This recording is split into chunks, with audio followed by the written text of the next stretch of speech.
حليمة عرضت عليها الطلاق ورفضت، ده حتى قبل ما تبعتي لي وهي قاعدة دلوقتي في كابول. لا، ما انا ما توقعتش منك ولا ممكن اطلب انك تعمل زيي. لا، ما ينفعش طبعا الامير يبقى عازب، يعني ما يصحش. طبعا انت ما عملتش ده علشانك، انت عملت ده عشان المجاهدين. ليه بس السخرية؟ حتى الوش الحلو ده مش لاقي عليه السخرية. انا اسفه، انا ما قصدتش خالص. انا كده اطمنت قوي قوي على اللي راح. فاضل بقى المستقبل اللي واضح ان خطتك ليه جاهزه. أنا قلت لك كل اللي هتطلبيه أنا هنفذه. ماليش ضر يا رمزي، حاضر. واتجوز في حضور والدي وبموافقته كمان. طب ودي أعملها إزاي يعني؟ ده أمير المؤمنين، اتصرف يا أمير.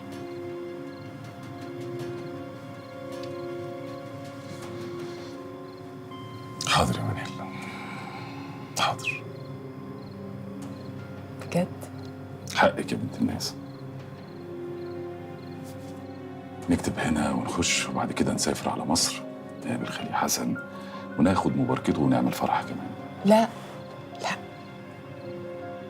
لا، مفيش كتب كتاب ولا دخلة هنا. فين السمع والطاعة يا منال؟ سمع وطاعة في حقي يا رمزي، وفي الأصول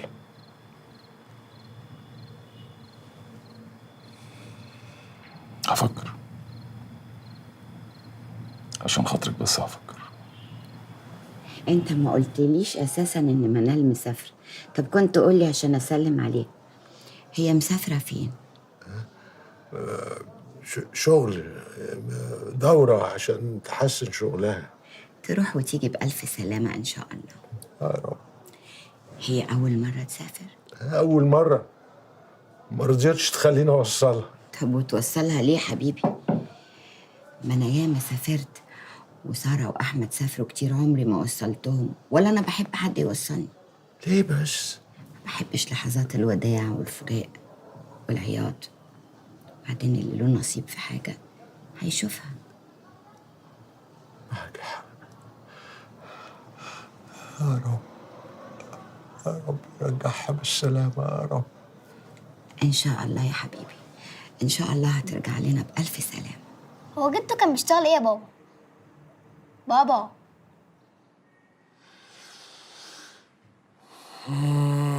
جده يا حبيبي، جده كان راجل عظيم كفاح، بنى نفسه بنفسه. اتهاجر من السويس، كان مشيب 3 دول هناك، انجلترا وفرنسا واسرائيل. انجلترا كانت عامله مكافاه للي يوصل له 500,000 جنيه استرليني. تخيل، ما يقدروش يوصلوا له، كانوا مسميينه كساب الجن. جدك كساب يا حبيبي، كان نصاب وحرام وعمره ما راح السويس.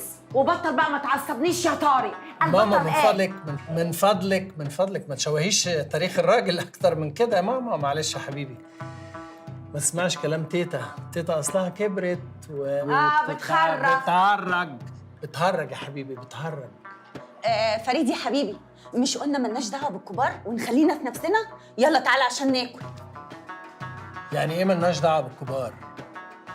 امال القدوه بتيجي منين يا مدام؟ جدك يا حبيبي كان بطل كبير ولازم كلنا نفتخر بيه. بطل؟ يعني ايه بطل؟ بطل يعني بطل، يعني زي السوبرمان، زي باتمان دول. يعني جده كان بيعمل الحاجات اللي مفيش أي بني آدم عادي يقدر يعملها. بالظبط كده، دي بقى عندك حق فيها يا طارق. جدك يا حبيبي كان فاجر وقادر. ماما من فضلك. مش قلنا يلا ناكل بقى؟ طيب كلوا انتوا بقى، لأن أنا عندي هوا، ويا ريت بلاش الكلام ده كتير قدام الولد. ها حاضر. ما تسمعش كلامهم، اوعى تسمع كلامهم، ما تسمعش غير مني انا بس.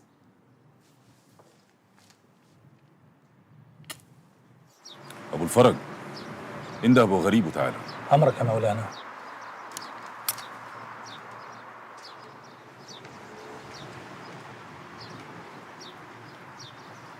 احنا هناكل مع بعض النهارده.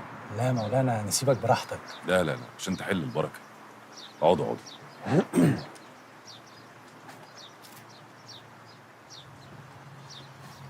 كم حارس على البوابه؟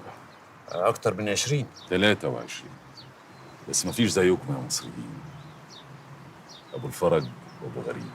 مصر وحشتنا قوي والله يا مولانا. لما بقعد اتكلم معاكم بحس ان انا رجعت. عارفين يعني ايه الجهاد فرض عين؟ يعني ضروري. عايزين كلام علماء. لا، لو كلام علماء يبقى ما نعرفش. يعني واجب على كل مسلم دون استئذان، لا اب ولا ام ولا اخ ولا حتى ولي الامر، يذهب للجهاد فورا. مين بقى بيعرف يعمل كشري؟ انا كشري ده لعبتي. يبقى كشري النهارده. عارفين ليه انا اخترتكم؟ علشان تحرسوني شخصيا. عشان لو شاء القدر والامريكان او غيرهم وصلوا لي وحان الاجل، انتوا اللي تقتلوني مش هم. وده امر، اوعوا تدوا الشرف ده لعدو لي. اللي هيقتلني برصاصه قبلهم ده هو اللي بيحبني. فاهمين؟ فاهمين.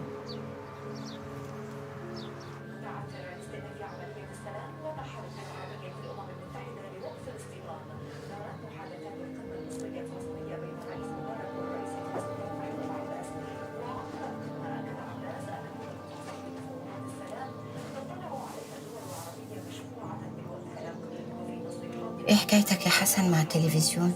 انت ما كنتش كده خالص. بقى زي عبد الستار، قداميش غير اني ابص عليه واقول استر يا رب.